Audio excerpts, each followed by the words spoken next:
a motion, please, to approve tonight's meeting agenda? All in favor? Moving forward, first thing would be the superintendent's report. Mr. Menard.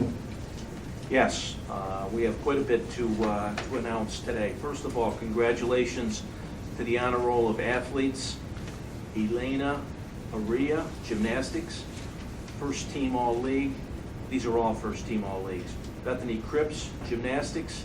Michaela Clark, gymnastics. Paige Dashnaw, gymnastics. Robert Donegan, football. Megan Gass, volleyball. Aaron Hackett, volleyball, was also named first team All-Central New York. Megan Hilton, soccer. Charlie Martin, soccer. Nick Mayers, football. Brittany Palancar, gymnastics.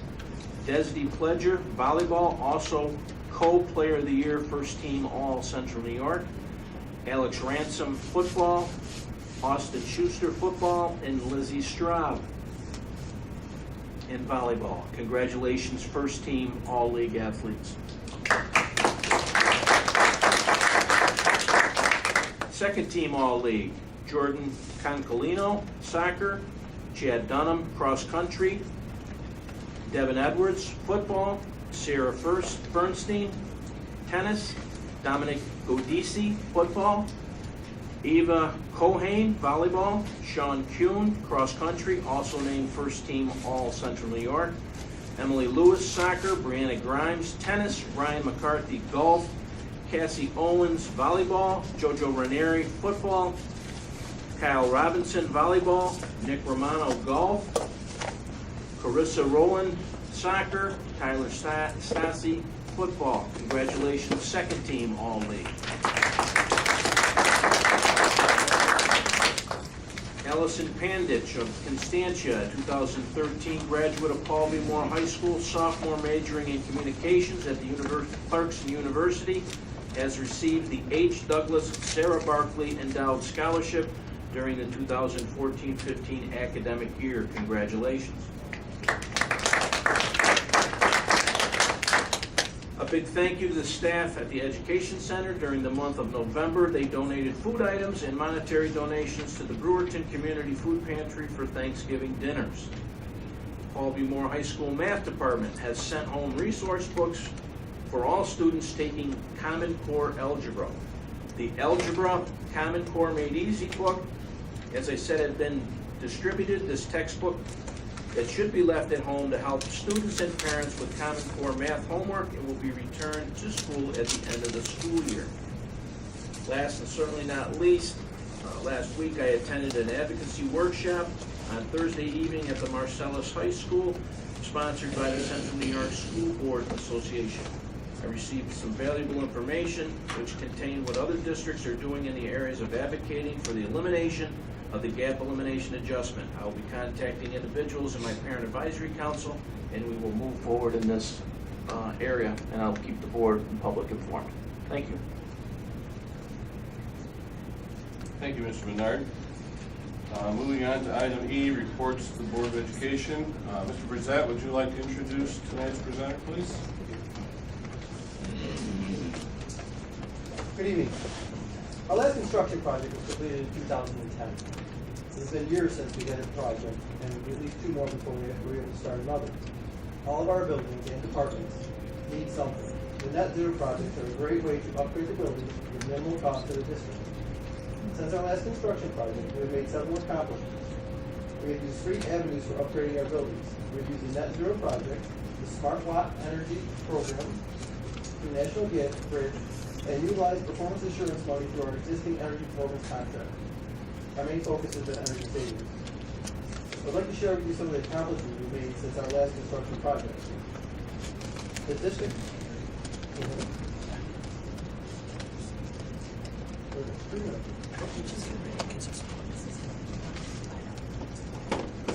The district has been able to replace the tall street light fixtures at all buildings with LED technology.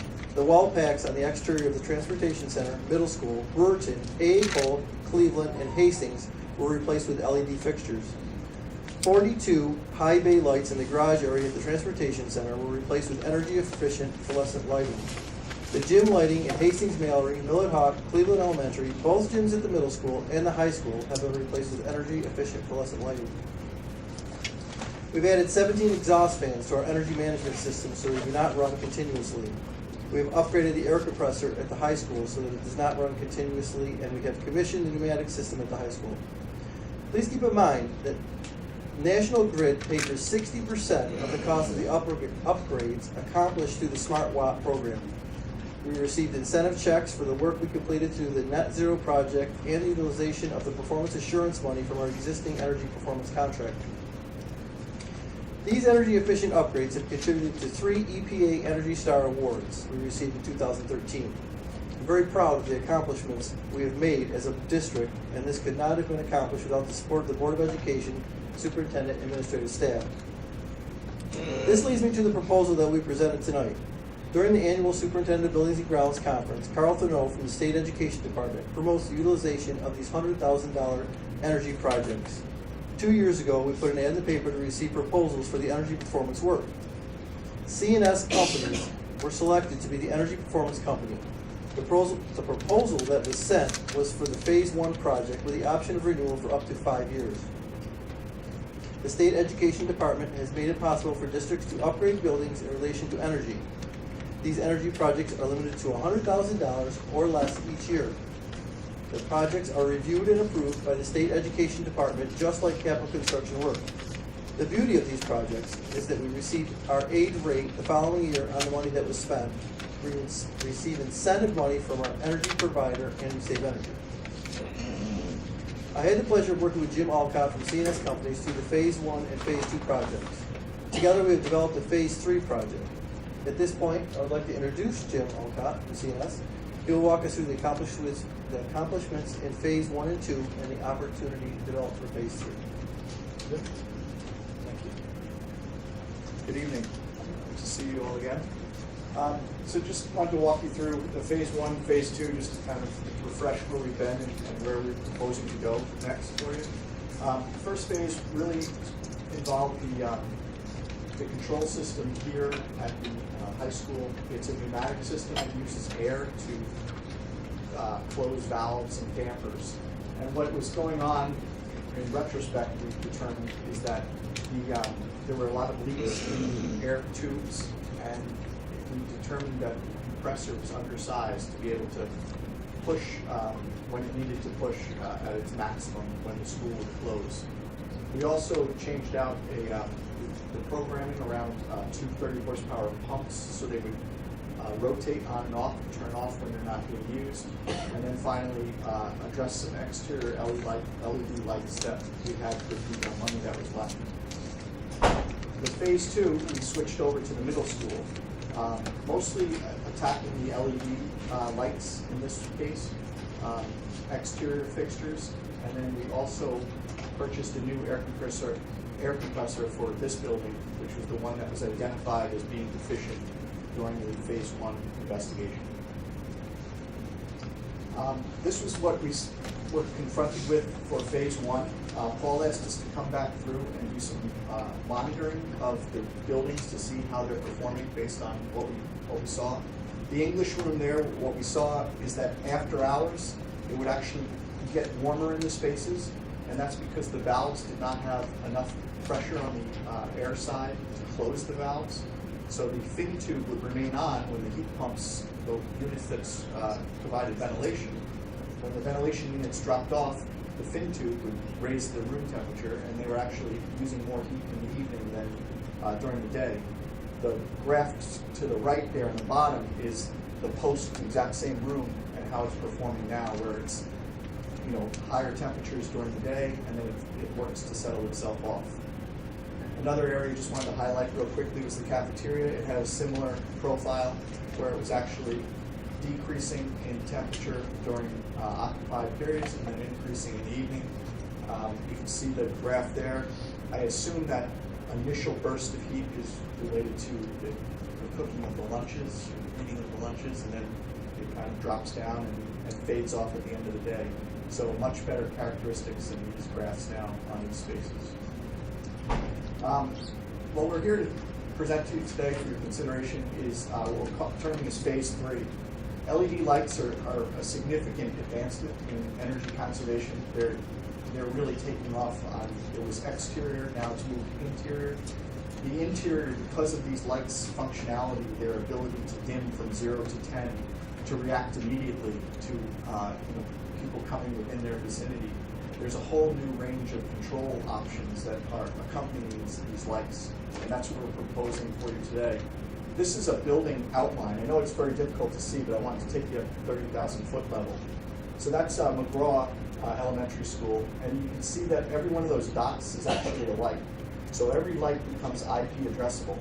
So they're on a network. And as you zoom in, you can see here that a room that is all, the lights are grayed out, means that nobody's been in that room. They've turned off. The one to the right there is probably task tuned to about 50%. We've yet to put in an LED interior light that people want at their full power. They immediately say it's too bright. So these systems enable you to tone it down and get it to exactly where the teachers like it to be. Every room in this building actually is configured for the instructor. The best thing about this system is that it takes the guesswork out of the performance. This is a report that's available to you at the press of a button, and it really emphasizes what these LED control systems can do. That top bar, where the top of the blue there, is basically the capacity or potential of the new LED system. So that's a drop right there from about, say, 100% to about 30%. And now what we're dealing with is the remaining 30%. You can see a significant drop even from there. In this case, the blue is the task tuning. In other words, the teachers have said, can you take it down 20, 30, 40%? It's too bright. The green is the occupancy. Every time somebody leaves for a defined period of 5 or 10 minutes, the lights turn off.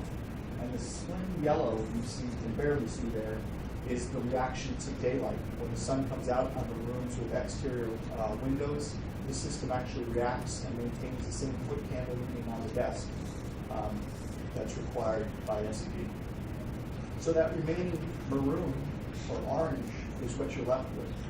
And we're seeing buildings now, if 50% of your usage is lighting, that reduction going down by about 70%. So a 35% reduction on an overall building consumption, which is significant. It's an enormous reduction in these new systems. So based on the report we developed with Central Square from an audit that we conducted with the Building Condition Survey funds from 2010, the next school to consider on our list was AA Cole, and we went through and identified 63 fixtures in hallways, 167 in classrooms, and then some ceilings that needed to be updated. They're old metal ceilings. We do new suspended ceilings with those rooms, and then this lighted control system.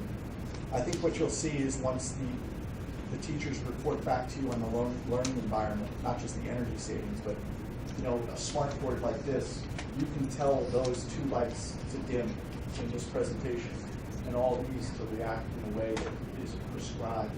You have a scene. Every classroom has on, off, dim, up, down.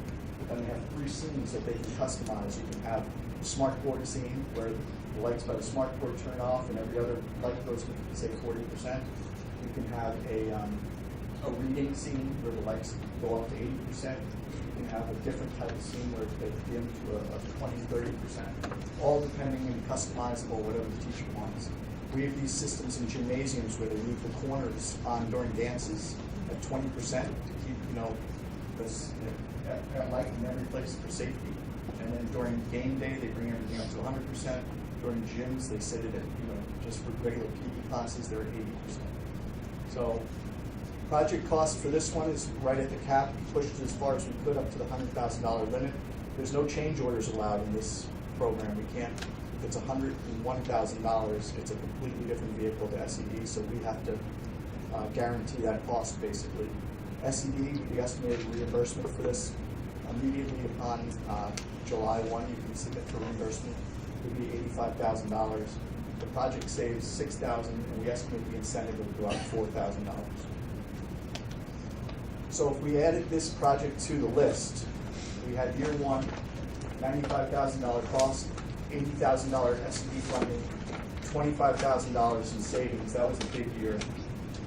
Bringing that total for that year in savings to $25,000, and the net benefit after the remainder of the cost that wasn't covered by SED, a reduction in your budget by $11,000. Year two, $100,000, a little less savings, but the second year basically reoccurs, so it's $7,000 plus the $25,000 from the previous year, bringing the impact to the budget by almost $18,000 reduction. And if you undertake this next phase 3, we estimate that it would be an overall net reduction for the 3 programs together of a reduction of $27,900. I know I raced through it, but I know you're busy, so I wanted to make sure I left time for any questions or additional information if you want. Great. When did you implement this? We would get it in by this summer.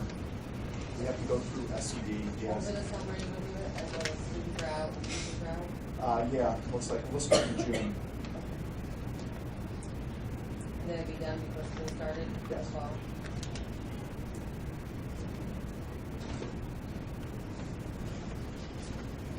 Any other questions?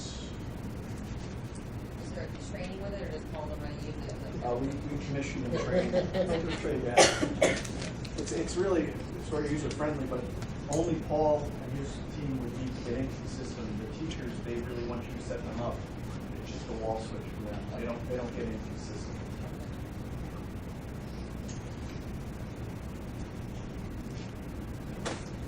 Thank you very much for the presentation. Okay, thank you.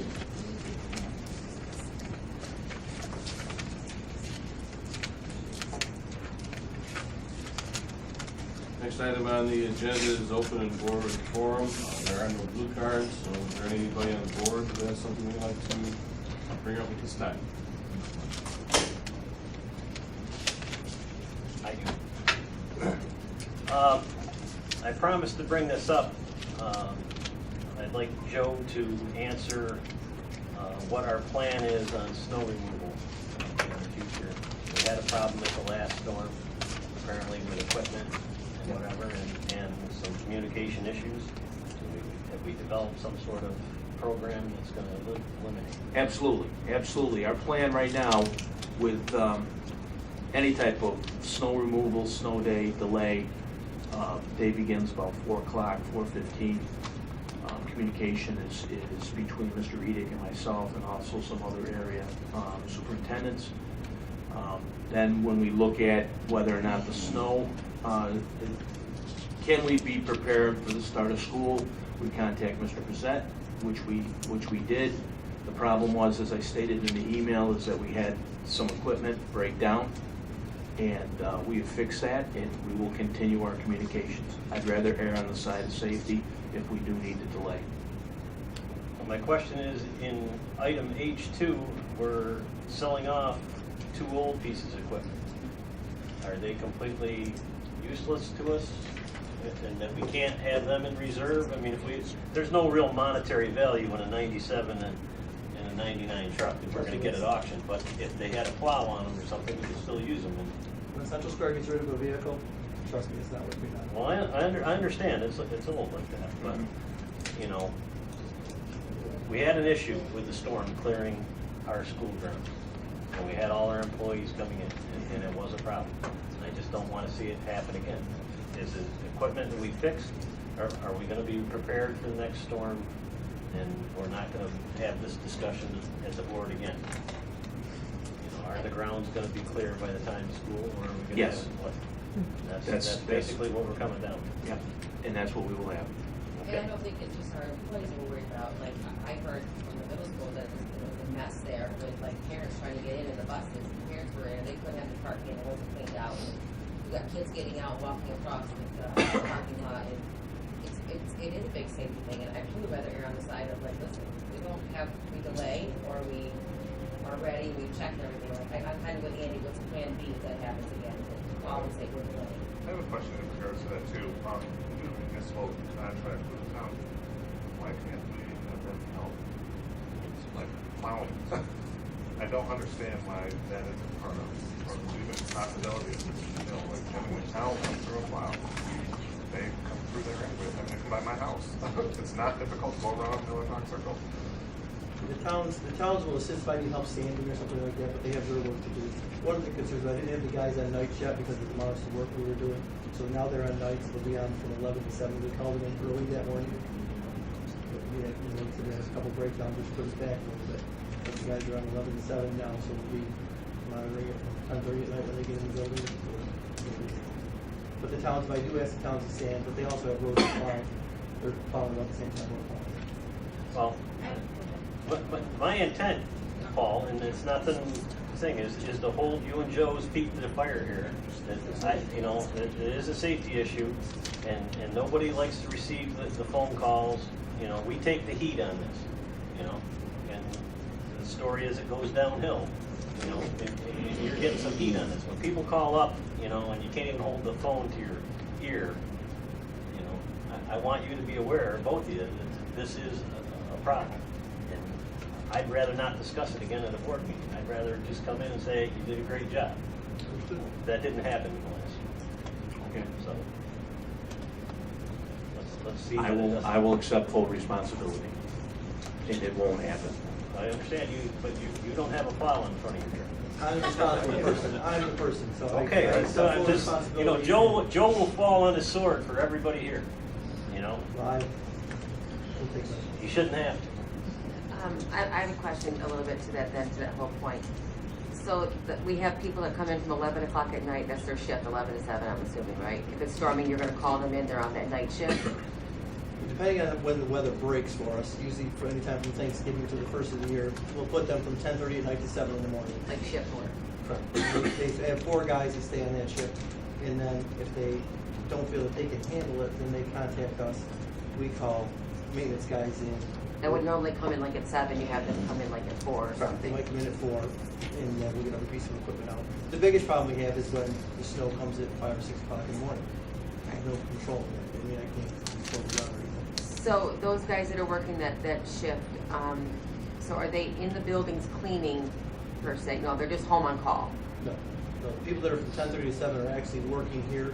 I have them, if there's no snow, I have them working on equipment, repairing equipment, painting, in crawl spaces, working on it. Okay, so Whatever. that is that they come in every night regardless, they're here Absolutely. 10:30 to 7. And then if there's snow, they're outside working and cleaning all the grounds and stuff in the different buildings. Just running the backhoes, the loaders, moving snow, because we can only take so much snow with the amount of curbs we have here. Right, If we get a foot and a half of snow, we gotta start moving it. yeah, okay. I reiterate that that's a safety issue, so. I have a couple things too from that I wanna go for. You talked about the resource books for the Common Core Algebra. What about geometry and trigonometry? Did you address that? Yeah, right now, the geometry, this is the first year in the geometry, so in terms of extra materials, there isn't as much out there. Where algebra is year 2 of it, so they have a little bit more. The Common Core Common Core Algebra and Trig, the year with the modules and that doesn't actually start until next Next year, year, right. because that's the first year of the Regents exam in it, so we are aligning with the Regents exams. Okay. And it's my understanding that there's some problems with the geometry as far as like, not everybody's up to par on it and that kind of thing, and so is there extra resources available for that? There are extra resources and more online than print right now. Is it that Engage New York, is that where that is? That's one of the major ones that they can go to, but there are other ones. Oh, there are? Do we have that on our website? Do we have that stuff up there? I can check to make sure it is. Can you? Thank you. And then, of course, my other thing is, and you all got my email about the 8th grade trip. I'm having a hard time talking about it because I'm just absolutely floored that we even have a discussion still about this. And I meant what I said in the email that I will not support the 8th grade Darien Lake trip. I think it's completely unacceptable. It has no comparison to the other trips being offered. I feel like that they both should be put out there on par. I I feel as though there's a manipulation and a gamesmanship going on with not putting information out there, with withholding it, with not having it, with not giving it. To your point, Andy, I don't want to walk into religious ed again and have 3 parents approach me with 3 different sheets saying, what is this and what's going to happen? So it's not the place. It shouldn't even be the question. I shouldn't even get those questions. And I just think that we need to seriously do something and manage this process and handle it, because we're being walked all over. And that information on the trip, as we talked today, Trina, will be out over vacation, the entire overnight trip. Right, but I mean, it's now going out after the other, I mean, when people come up to you and say, what does this mean? What is this 8th grade trip? Where are they, like, why is it $80? What is this? I'm like, I don't know. I didn't even know it was even out. Like, why is that even out when I know there's another trip going out at the same time? I was under the impression they were both gonna go out. These are trips that we're gonna have. They were both going out over break. Okay. Or before break, and this one just gets out, like, I find it very suspicious. I understand, sir. I too have, I guess, the 8th grade trip is developed down to how anybody can say that a trip to Darien Lake is an educational trip. It's hard to fathom. I mean, whether they have some program there or whatever. But we've gone from sending someone to maybe the one trip in their lifetime to go to Washington or Philadelphia or anything to a trip to Darien Lake. I can't support going to Darien Lake. I mean, other than, you know, a recreation thing, ought to be done on a Saturday, not take a day of education after our last meeting when we found, and it's easy to say, the reading level in the middle schools, you know, struggling like all schools are. We're gonna give up a day of education to go to Darien Lake. It's like a ski trip, you should go on a Saturday.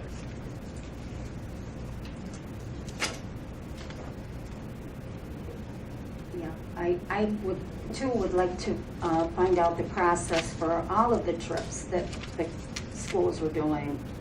The 5th grade trip at Constantia and other trips that are going on that the Board of Ed doesn't know anything about, that the PTOs, and I'm not saying the trip that you guys are doing, I'm saying like other trips that have happened that have not, that we've not known about, like the Seabreeze trip. Why did we never know about that? That was a field trip, and the principal signs off, and I sign off on that. If you would like to be made aware of all of our field trips, I mean, that'd be pretty difficult to get that information out, but we can do it, especially when it's a trip, if it's an amusement park. Typically, we as a board have to be anywhere overnight, understanding trips, But right? But I just want to make sure that the process is being followed from point A to point B. And I don't know that, you know, the same thing with fundraising. We've had problems with fundraising in the past, that there were things that were done that shouldn't have been done, and we don't know about different things that are happening within the buildings as far as different fundraisers.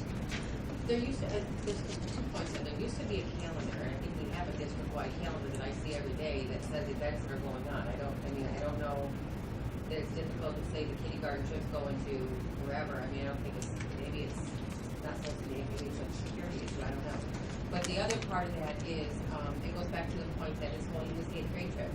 We're being asked to support Anchorage and Darien Lake and take 300 plus kids, and yet we're being asked to support a 5th grade trip, which I fully support, being an educational trip and not taking them to a sea breeze or a water safari. You know, for 60 kids.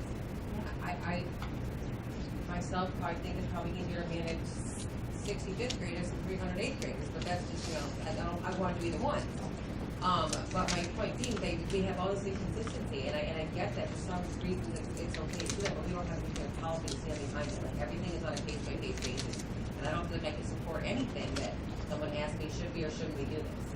I wanted to ask about that, I don't think there's my use that it just seemed like the Darien Lake trip came about because the other one wasn't going to happen. And so now it seems that the bigger trip is happening, that it would make sense that the Darien Lake trip would maybe go away. Because I'm kind of, puzzled why even they're both trying to coexist. I think the Darien Lake trip came because people didn't want to do the overnight trip, so let's call, we'll give them something as a consolation, Okay. we're gonna do Darien Lake, but Oh, we're gonna right. do Darien Lake, and then, how do you take that away in comparison, like, how is that even like a balance to say, I'm gonna take this in exchange for this, like, that's not even. See, I kind of took it as they couldn't do, like somebody didn't want to do the big trip anymore, or they couldn't do it, or there wasn't enough support, so we're gonna Yes. do the Darien Lake trip instead.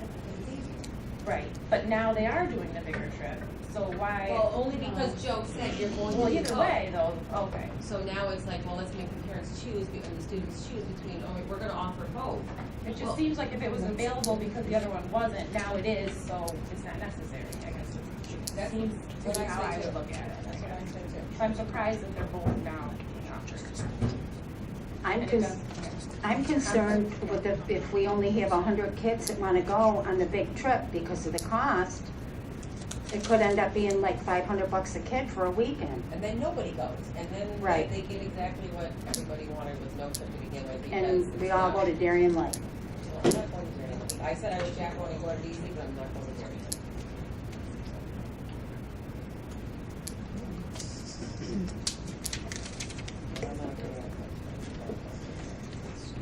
I also want to bring up, we've been receiving emails about changing the name of Constantia, changing R.A. Cole.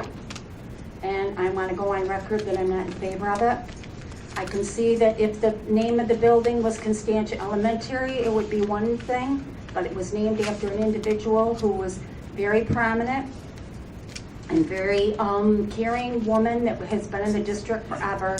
And I think if we change the name of the building, it's a slap in the face to her family and the administration that went before us that thought it a good thing to do.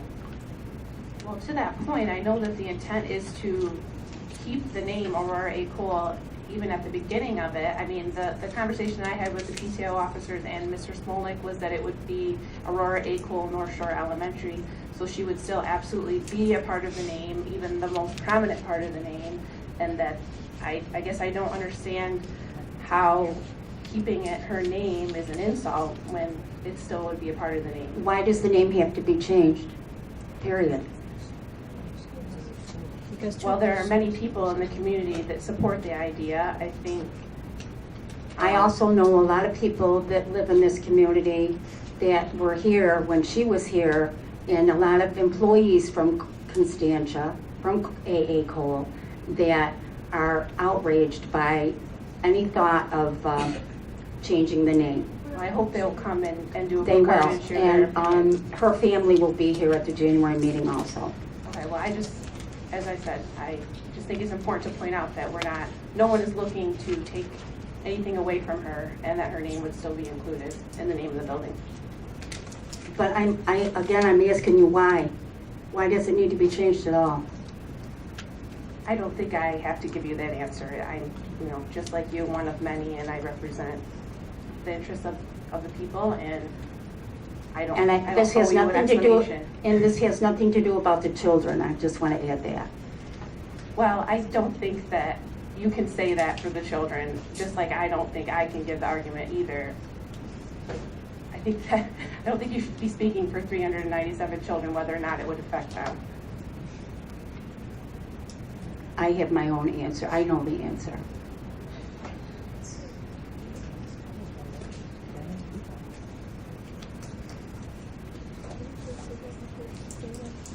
Any other items for board forum before we move forward? Now, move forward to item G, please. I think I'd like to separate item G, 1 and 2 separately because of the net zero project. So I'm looking for a motion to approve item G1. Mrs. Taylor? Mrs. Hall? Any discussion on the net zero project that's been proposed. All in favor? Oh, you have some? Yeah. Sorry. I guess one thing that's come to mind, and I know this is gonna maybe open things people don't wanna talk about, but I know that the rodent issue at the school has been an issue, and I do have some concern about when they get up and they start changing lights and changing ceilings, that there's a possibility for there to be more than we bargained for, given the fact that we haven't been able to access those areas, and there has been an ongoing rodent issue. In terms of, remediation for any waste, I guess I just want to make sure that there's a plan in place for that all being handled appropriately and safely for, the workers and obviously the students. I was pleased to hear that it would be happening over the summer. I think that's fantastic. But I also just think in terms of potential cost, and it's just being a can of worms that, that's possibly there. I mean, not for sure, obviously, but, Well, I think the cost is capped, so whatever they run into is their responsibility. They're just gonna have They to- have to eat it up. okay. It's more than 100,000, and that's on them, they should have priced that up to be. okay. That's all they're gonna get.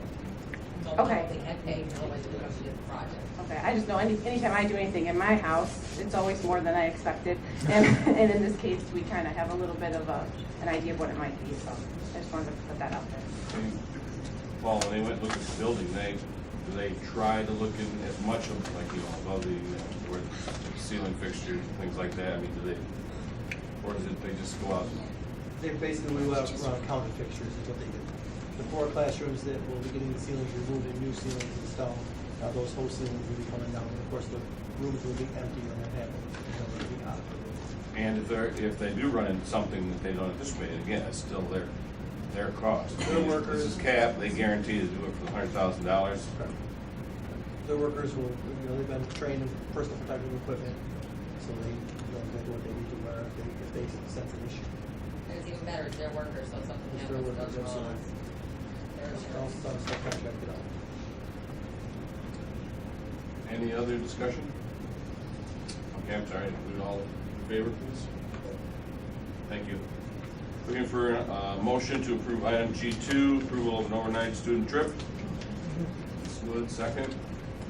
Mr. Brown, any discussion about item G2? No, I just wanna go, I just wanna go on the record and say I'm impressed that they can do it for the price they can do it. As opposed to the double.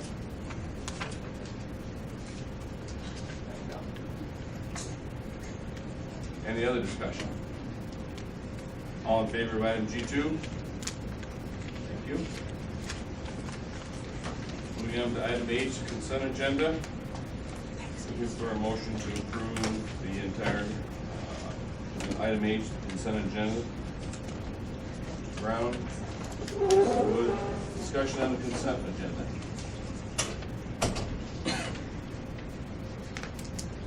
All in favor? Thank you. Moving on to item I, personnel. Motion to approve item I, personnel in its entirety. Mr. Brown, second. Mrs. Taylor. Any discussion about personnel? All in favor, please? Thank you. Moving on to item J, executive session. Please make sure whoever's going to make the motion that you have the new item J in front of you that has with possible follow-up action at the end, please. Make a motion that we go into executive session for the purpose of discussing 3 personnel issues and central administrators' individual contracts with possible action to follow. Second. Any discussion before we move? All in favor? We are going into executive session. We will be coming back to open session after executive session with possible action to follow. Thank you all for attending. Have a good night. We're in the Career Center.